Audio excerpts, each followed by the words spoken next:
Selamlar dostlar, ben Mahir. Bu videomuzda ırk seçimini, ırkların birbiriyle olan kıyaslamalarını, avantajlarını, dezavantajlarını incelemeye çalışacağım. Tabii bunlar benim bakış açımdan olacak. Matematiksel verilere dayandırmayı severim. Bu tarz incelemelerde biraz da onlara dayandırmaya çalışacağım. Bunu yaparken daha önceki videolarımı izlediyseniz oralarda kullandığım yine Excel'imden faydalanacağım. Bu Excel 1x server için bir ay süre içerisinde miğfer birlik bonusu etkileri olmadan kışta ahır, yalak 20. seviyede, zırhlar 20. seviyedeyken elde edilen verilere göre toplanmıştır. 100 üzerinden notlara bakarak bize konuşma imkanı tanıyor. Şimdi ırk seçimi dediğimizde öncelikle her kabilenin kendisi için olan avantajlarına bakalım. Ve ben bunu yine 3 kabileli serverlar için yapıyorum. Galya dediğimde benim bu oyunda aklıma hız gelir. Hemen Kirillo'ya da gelelim ve Galya'yı gözlemleyelim. Savunma olan yay askerinin haritadaki hızı 7 birim. Bu zaten olağan yay askerlerin en yüksek hızı. Saldırı askerleri olan Toyota Şimşek'in haritadaki hızı 19 birim.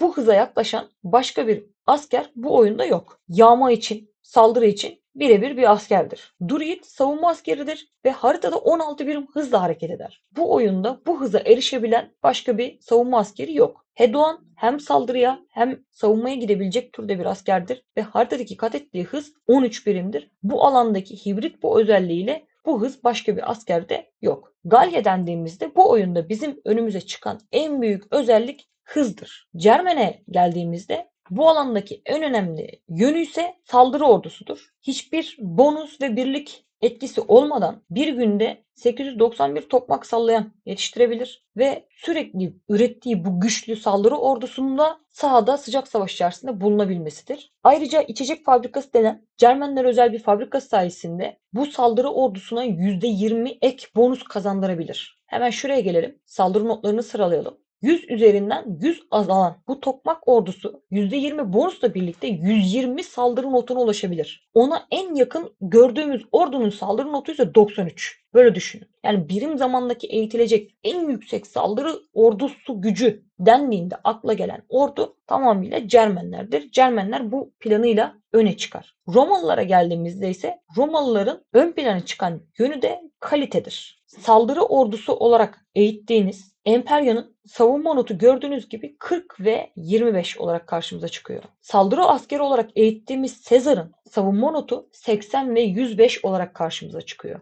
Buradaki gördüğümüz değerler ise diğer kabilelerde yok. Örneğin Cermenlerin Toytan'ı 150 saldırı puanına sahipken 50 ve 75 savunma notuna sahiptir. Hatırlayalım, bu 80 ve 105'e tekabül ediyordu Roma'nın Sezar askerinde. Ve bir diğer örnek daha verelim. Cermenlerin ilk temel askerinin saldırı gücü 40, savunmaları 20 ve 5. Roma'nın ilk temel askerinin saldırı gücü 40, savunmaları 35 ve 50. Yani görebildiğiniz üzere çok kaliteli askerlere sahipler. Tabi bu kalitenin bedeli zaman ve kaynak olarak da ödenmiş oluyor. Şuradan baktığımızda bir günde eğitilebilecek lejyoner miktarı yalnızca 400 ve 400 kaynakla eğitiliyor her bir asker. Cermen'in tokmak sallayanı 250 kaynakla eğitiliyor ve bir günde 891 tane çıkıyor. Kalitenin bir bedeli tabii elbette ki oluyor. Lafın özü, öncelikle burada sizin buna bir karar vermeniz gerekiyor. Seçim yapmanız gerekiyor. En yüksek saldırı gücü, en iyi savunma, en yüksek hız ve kalite.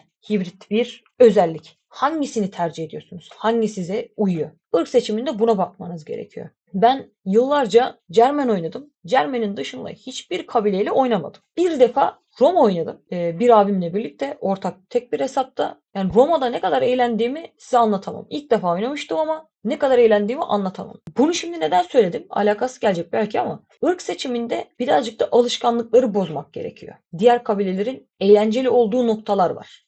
Birim zamanda bastığınız ordunun tükettiği tahıl miktarı düşük. Hemen onu da şuradan bakalım. Cermen ordusunda bir ay içerisindeki eğitilen bu ordunun saatlik tahıl tüketimi 46 binken Roma ordusunun 30 bin. Emperyan Sezar. Biz o oyunda Emperyan İmparator ordusundan yürümüştük tamamen. O ordunun saatlik tahıl tüketimi 28 bin. Ve İmparator zaten yağma ile güzel bir şekilde yağma getirebilen ve bu 28 binin zaten büyük bir kısmını karşılayabilen bir asker. Size hem yüksek saldırı ordu puanı veriyor hem de düşük bir tahıl tüketimi veriyor. Bu sayede daha az zorlandığınız için daha çeşitli şeyler deneyebiliyorsunuz. Cermen'de bunu yapmak daha da zorlaşıyor. Çünkü askeri beslemek büyük bir sıkıntıya dönüşüyor. Ama Cermen'in de özelliği başka. Yani şunu demeye çalışıyorum. Hep şimdiye kadar Roma oynadıysanız Cermen'e bir şans verin. Cermen'i bir deneyin. Veya şimdiye kadar hep Galya oynadıysanız Roma'ya veya Cermen'e bir şans verin. Cermen oynadıysanız Galya'ya bir şans verin. Hem de saldırı ordusu olarak bir şans verin. Galya'nın Kılıçlı Toytat'ın Şimşeği ordusu, yani hep bildiğim, gördüğüm, arada böyle oynayanlarını bildiğim bir orduydu. Yine oyun içinden tanıştığım birisinin oynayışı bana dedirtti ki ben bu Galya'yı oynamak istiyorum. Neden? Toytat'ın Şimşeği o kadar hızlı vurgunlar yapabilen, ani baskınlar yapabilen, yağma çok güzel gelirisi getirebilen öyle bir asker ki, öyle bir tatlı bir oynaması var ki. Bu bize bunu oynatmayı itti. Oynadık ve aşırı derecede eğlendik. Yani demem o ki her kabilenin öne çıkan bir özelliği var.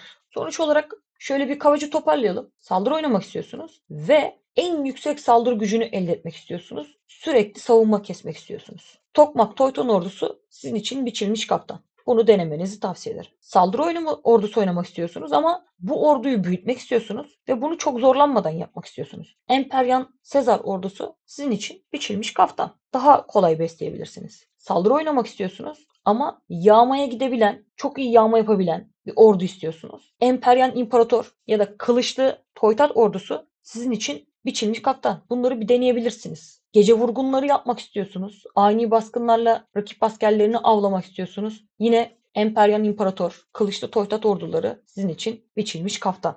Savunma oynamak istiyorsunuz diyelim ki. Birim zamandaki en yüksek savunma puanı elde etmek istiyorsunuz. Galya'yı kesinlikle deneyebilirsiniz. Flanks Druid çifti müthiş bir çift. Değiştirelim. Yine savunma oynamak istiyorsunuz ama askeriniz aynı zamanda yağmaya yatkın olsun istiyorsunuz. Mızrak Paladin uygun olabilir. Yani Paladin'le yağmaya da çıkabilirsiniz. Ve farklı bir tarzı vardır Cermen'in savunma ordusunun. Bunu tadabilirsiniz. Bunu deneyebilirsiniz. Savunma oynamak istiyorsunuz yine ama siz çakılı savunma diye tabir ettiğimiz sabit, stabil bir savunma basmak istiyorsunuz. Bu yüzden sizin için tahıl tüketimi çok önemli askerin. Galya oynayıp Praetorian'a itebilirsiniz. Veya WoW için savunma biriktirecek olabilirsiniz. Burada Praetorian'a yüklenebilirsiniz mesela. Yani bir köyünüzden atlı ve yaya ordusunu tek bir yerden basmak yerine 4-5 tane köyünüzden aynı kaynakla yaklaşık olarak 4 tane köyünüzden belki de Praetorian basabilirsiniz. Hatta yayabilirsiniz bunu oyunun sonlarına doğru. Her köyünüzden Praetorian üreten seri bir üretim. Sonra bunları WoW'a gönderebilirsiniz. Çeşitlilik çok fazla. Hız istiyorsanız, hız seviyorsanız dediğim gibi Galya birinci öncelik. Başka ne diyebilirim?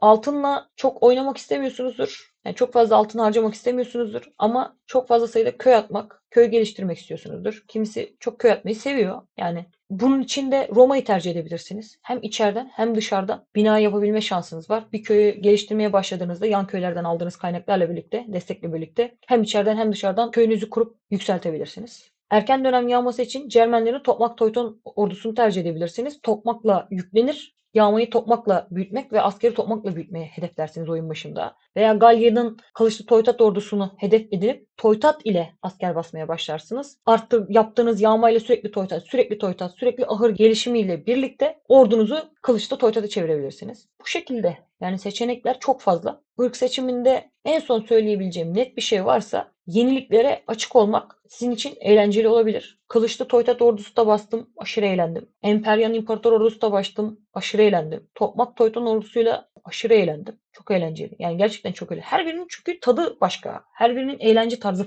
başka. Eğer ki uzun zamanlardır hep tek kabileyle oynuyorsanız diğer kabilelere bir şans verin derim. Belki keyif alırsınız. Belki asıl kabilenizi şimdi bulduk diyebilirsiniz yani. Hiç belli olmaz. Söyleyeceklerim bu kadar. Sürçülisan ettiysem affola. Sağlıcakla kalın.